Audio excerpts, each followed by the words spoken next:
Bonjour, dans cette vidéo, on va voir la notion de l'entropie. Donc, on va considérer un cycle thermodynamique formé par deux transformations réversibles allant de A vers B. Donc, on a une première transformation de A vers B, c'est la première transformation. Et on a une deuxième transformation de B vers A. Les deux transformations ici, ils sont réversible. Donc il s'agit ici d'un cycle de transformation réversible.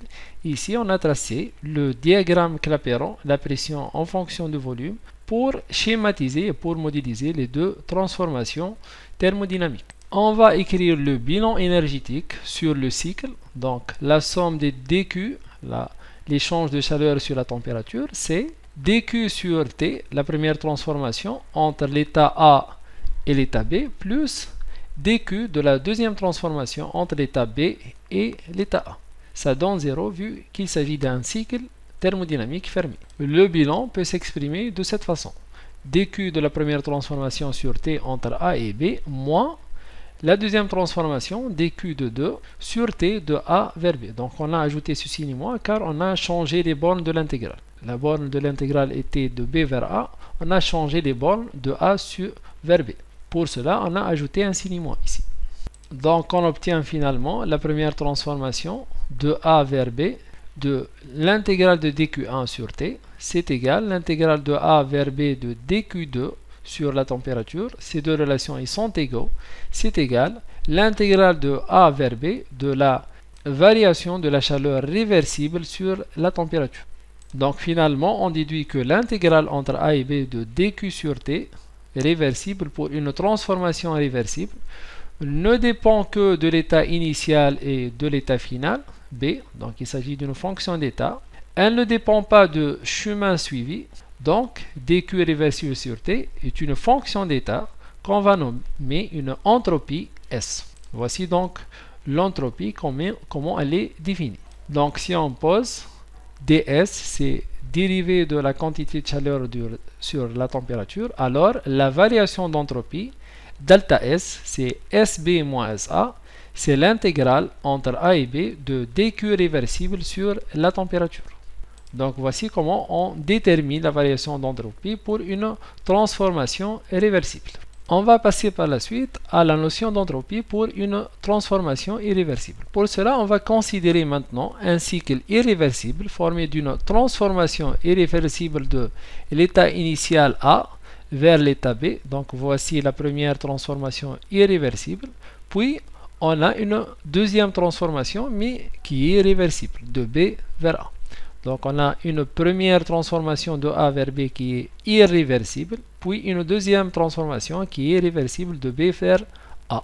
On va écrire le bilan énergétique sur le cycle entre A et B. Donc la somme de dQ sur dt, c'est égal l'intégrale entre A et B de dQ irréversible sur la température plus l'intégrale entre B vers A de dQ réversible sur la température. Ce cycle-là, il est inférieur à 0. Car on a une transformation réversible et on a une transformation irréversible. Donc si on change les bornes de cette intégrale de A vers B, on va ajouter ici un signe moins. Donc on obtient l'intégrale entre A et B de dQ irréversible sur la température moins l'intégrale entre A et B de dQ réversible sur la température inférieure à 0. Donc l'intégrale entre A et B de dQ irréversible sur la température inférieure à dQ réversible sur la température, on écrit la variation de la chaleur irréversible sur la température, elle est inférieure à la variation de l'entropie. Finalement, on écrit delta S, la variation de l'entropie, elle est supérieure à l'intégrale entre A et B de dQ irréversible sur la température. Donc, pour les transformations irréversibles, delta S, il est supérieur à cette relation-là. Et pour les transformations réversibles, delta S est égal à cette intégrale entre A et B de dQ réversible sur la température. On va prendre une application, on va calculer la variation d'entropie de 2 moles de gaz parfait qui se détend de 30 à 50 litres de manière isotherme et réversible. Donc la variation d'entropie du système s'écrit, delta S du système, c'est l'intégrale entre l'état 1 et l'état 2 de dQ réversible sur la température. Donc puisqu'il s'agit d'une température constante, on peut faire sortir la température, c'est 1 sur T, de l'intégrale entre et 2 des dQ réversibles. Donc, c'est Q réversible sur la température. C'est la quantité de chaleur échangée d'une manière réversible sur la température qu'il est. Or, pour une température constante, la variation de l'énergie interne c'est égal à 0. Or, l'énergie interne, delta U, c'est égal à Q plus W. Donc, Q c'est égal moins W moins le travail. Avec Q, c'est la quantité de chaleur. Donc, on a vu cette relation pour les transformations isothermes. On va calculer le travail. Donc, l'expression de travail, c'est moins l'intégrale entre 1 et 2 de PdV. Avec P, c'est égal à nRT sur V, en utilisant la loi des gaz par V. C'est moins nRT sur V fois l'intégrale entre 1 et 2 de dV. Donc, l'intégrale de dV sur V, ça donne log de V. Donc, c'est moins nRT log de V2 sur V1. Ou bien, si on intègre ce signe moins, c'est nRT log de V1 sur V2. Voici l'équation ou l'expression du travail pour une température constante. Donc, la quantité de chaleur Q, c'est égal à moins W. C'est moins l'expression ici, c'est nRT log de V2 sur V1. Ou bien, on peut exprimer cette équation-là en fonction des pressions. Donc, c'est nRT log de P1 sur P2. On rappelle pour les transformations isothermes que P1V1 c'est égal à P2V2. Donc, V2 sur V1 c'est égal à P1 sur P2.